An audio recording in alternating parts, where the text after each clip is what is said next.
Shalom la famille, j'espère que vous allez bien. Ça fait 2 jours quand même, on n'a pas, disons, échangé ensemble. Ce matin, nous allons étudier une portion de l'écriture et puis après la portion de l'écriture, tu vas laisser ton avis en commentaire.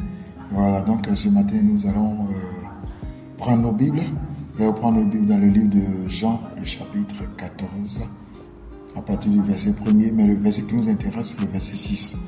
Je sais que tu as déjà deviné, c'est le verset, c'est quoi? Envoie-moi ça en commentaire, d'accord. Donc, sans plus aller, pour ne pas garder le suspense, je vous donne le verset. Le verset, la Bible dit que Jésus est le chemin.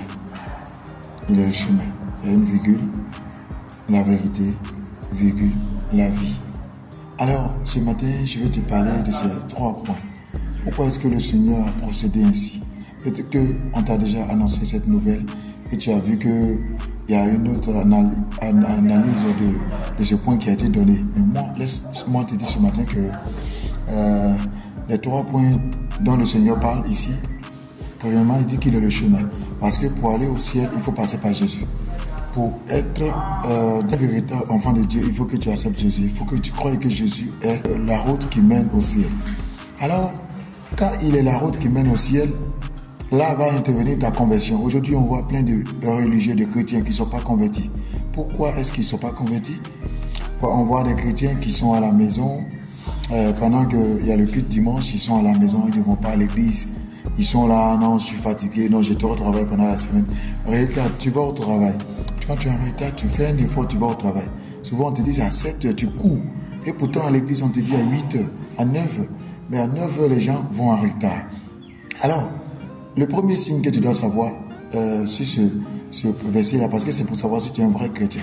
Le premier signe, c'est que si tu te lèves le matin, le dimanche matin, que tu n'arrives pas, tu n'as pas le courage d'aller à l'église, il faut savoir que tu as encore des problèmes, tu as encore des difficultés, tu n'es pas encore un véritable chrétien.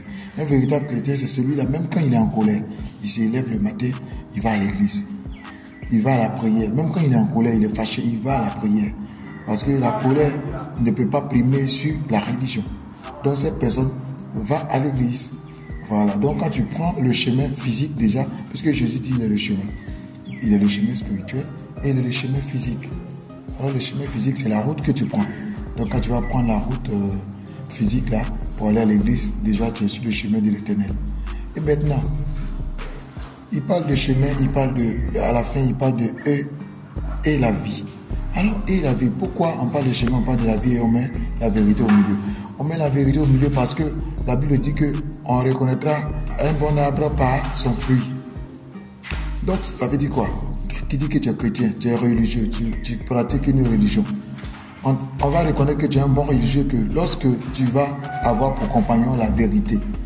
Un chrétien qui passe tout son temps à mentir ne peut pas avoir la vie.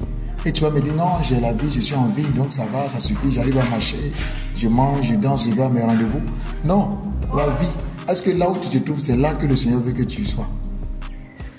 Peut-être que tu es dans un côté, tu es à Bema côté, tu es à Tekoupe, tu es à Djamé, tu es à Dabou, tu es quelque part, et tu te dis, non, ça va, moi je suis à l'aise où je suis. Non, mais peut-être que le Seigneur veut que tu te retrouves en France. Mais toi, tu es encore là, et tu te plais dans cette situation. Peut-être que tu as 2-3 copains, tu es dans cette situation, tu dis non, ça va, je vais avec. Le Seigneur dit, pour atteindre la vie, il faut la vérité. Si tu veux arriver à la vie, il faut la vérité. Donc ce matin, je vais exhorter quelqu'un, dire à quelqu'un que c'est seulement la vérité qui peut te donner la vie. Si tu veux devenir riche, il faut que tu sois dans la vérité. Quand tu n'es pas dans la vérité, demandez à ceux qui font les fétiches pour avoir l'argent. Ils souffrent, certains ont vendu leur sommeil, certains sont dans des complications bizarres, ils ne savent pas comment ils vont procéder.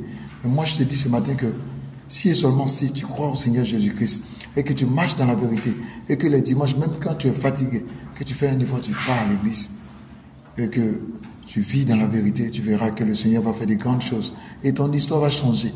Je te le dis, prends la décision dès maintenant, aujourd'hui même, d'arrêter de mentir, de vivre dans la vérité. Tu vas voir que cette semaine même, tu vas rendre témoignage dans la religion que tu pratiques.